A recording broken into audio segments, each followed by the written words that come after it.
오늘 여러분께 전해드릴 이야기는 정말 충격적이고 우리가 절대 가볍게 넘어가서는 안 될 문제입니다. 지금 당장 여러분의 귀를 쫑긋 세우고 집중해 주세요. 우리의 소중한 문화와 예술이 지금 이 순간에도 무방비하게 침탈당하고 있습니다. 누군가는 설마 하고 생각할지도 모릅니다. 하지만 현실은 생각보다 훨씬 더 심각합니다. 최근 개그맨 김경욱 씨가 다나카로 활동하며 많은 사랑을 받은 음원 잘자요 아가씨가 중국 음원업체에 의해 도용당하는 충격적인 사건이 발생했습니다. 김경욱 씨는 자신의 SNS를 통해 최근 중국 음원업체에서 유명 음원들을 편곡해 인스타그램에 신규 등록을 진행해 원곡 소유권이 강제로 이전되고 있는 것을 확인했다고 밝혔습니다. 이 말은 즉슨 우리가 힘들게 만들고 사랑했던 음악이 졸지에 중국의 것으로 둔갑하고 있다는 뜻입니다. 김경욱 씨는 2년간 많은 분들과 함께한 잘자요 아가씨가 중국 곡으로 새로 등록되어 현재 유통사와 소통하며 해결 방안을 찾고 있는 상황이라고 합니다. 그러면서 비슷한 일을 겪을 수 있는 다른 아티스트 분들도 주의하라고 당부했습니다. 이것은 단순히 한두 명의 아티스트에게만 해당하는 문제가 아닙니다. 대한민국 전체의 저작권과 문화주권이 위협받는 심각한 상황입니다. 이와 함께 김경욱 씨는 SNS 플랫폼 인스타그램에서 검색한 잘자요 아가씨 음원이 중국어로 등록된 것을 캡처해 게재하며 PD에 쓰인 음원이 중국 업체의 음원이라고 설명했습니다. 이쯤 되면 우연한 실수겠지라고 생각하기 어렵습니다. 너무나 조직적이고 의도적인 움직임으로 보입니다. 사실 이런 일은 이번이 처음이 아닙니다. 앞서 지난 2021년에도 가수 아이유, 브라운 아이즈 등이 비슷한 사례를 겪은 바 있습니다. 당시 중국 가수 및 음반사는 한국 아티스트의 곡을 번안해 유튜브에 올리고 원곡인 것처럼 자신들의 저작물로 등록했습니다. 아이유의 아침 눈물, 토이 좋은 사람, 브라운 아이즈 벌써 1년 등의 곡들이 피해를 입었으며 더욱 충격적인 것은 한국 원곡자에게 가야 할 저작 인접권 사용료가 중국 음반사로 배분되기도 했다는 사실입니다. 우리의 피와 땀으로 만든 음악이 도둑맞는 것도 모자라 그 수익까지 가로채가는 파렴치한 행위가 벌어졌던 것입니다. 여러분, 이대로 보고만 있을 수는 없습니다. 우리의 문화는 우리 스스로 지켜야 합니다. 한류 열풍이 전 세계를 휩쓸고 있는 지금 중국은 우리의 성공을 질투하고 시기하며 온갖 편법과 불법적인 방법으로 우리의 문화를 훔치려 하고 있습니다. 이는 단순한 표절을 넘어선 문화 침략입니다. 우리가 만든 K-팝, K-드라마, K-영화가 전 세계인의 사랑을 받는 것은 결코 우연이 아닙니다.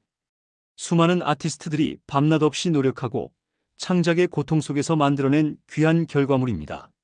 그런데 중국은 이런 노력을 송두리째 무시하고 손쉽게 남의 것을 가로채 자신들의 것이라고 주장하고 있습니다.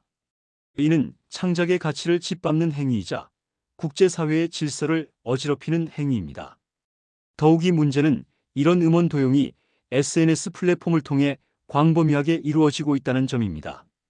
인스타그램과 같은 글로벌 플랫폼은 수많은 사람들이 이용하는 공간입니다. 이곳에서 버젓이 우리의 음원이 중국의 것으로 둔갑하여 유통된다는 것은 전 세계인들에게 잘못된 정보를 심어주고 우리의 저작권을 침해하는 결과를 낳습니다. 플랫폼 측에서도 이런 불법적인 행위를 막기 위한 적극적인 노력이 필요합니다. 한국음악저작권협회는 당시 유튜브에 중국 음반사들이 취득한 저작 인접권료의 정상 배분을 요구하고 이와 더불어 과거 사용료 소급도 요구할 방침을 밝힌 바 있습니다. 하지만 이런 노력에도 불구하고 여전히 비슷한 사건이 반복되고 있다는 것은 우리가 더욱 강력한 대응책을 마련해야 한다는 것을 보여줍니다. 그렇다면 우리는 어떻게 해야 할까요? 첫째, 우리는 이런 사건이 발생했을 때 적극적으로 문제를 제기하고 공론화해야 합니다. 침묵은 곧 동의를 의미합니다.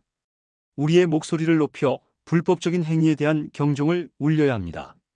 둘째, 정부와 관련 기관은 더욱 강력한 법적, 제도적 장치를 마련해야 합니다. 국제적인 협력을 통해 중국의 저작권 침해 행위에 대한 제재를 강화하고 우리 아티스트들의 권익을 보호해야 합니다. 셋째, 우리는 우리의 문화를 더욱 사랑하고 지켜나가야 합니다. 우리 스스로가 우리의 콘텐츠에 대한 자부심을 가지고 불법 복제나 도용에 대한 경각심을 가져야 합니다. 넷째, SNS 플랫폼 사업자들에게도 책임이 있습니다. 저작권 침해, 콘텐츠에 대한 모니터링을 강화하고 신속하게 삭제하는 시스템을 구축해야 합니다. 또한 저작권 소유권 변경 과정에서 더욱 엄격한 검증 절차를 도입해야 합니다. 여러분, 이번 김경욱 씨의 사례는 단순히 한 개그맨의 피해가 아닙니다. 이는 대한민국 문화 전체에 대한 위협이며 대한민국의 자존심이 걸린 문제입니다. 우리는 절대로 우리의 문화를 빼앗기지 않을 것입니다. 우리의 음악은 우리의 것입니다. 우리의 창작물은 우리의 것입니다. 지금부터 우리는 함께 행동해야 합니다. 이 영상을 보시고 주변에 널리 알려주십시오. 우리가 침묵하는 순간 그들은 더욱 대담하게 우리의 것을 훔쳐갈 것입니다. 우리의 자녀들과 후손들에게 부끄럽지 않은 대한민국을 물려주기 위해서라도 우리는 지금 당장 행동해야 합니다. 오늘 행복천사가 준비한 이야기는 여기까지입니다. 부디 이 이야기가 여러분에게 경각심을 일깨우는 계기가 되었으면 좋겠습니다. 그리고 우리 모두가 대한민국의 소중한 문화를 지켜나가는 데 함께 노력했으면 좋겠습니다. 영상 끝까지 시청해 주셔서 정말 감사합니다. 잊지 마세요. 구독과 좋아요는 행복천사 채널에 큰 힘이 됩니다. 다음에도 더욱 유익하고 흥미로운 소식으로 찾아뵙겠습니다. 감사합니다.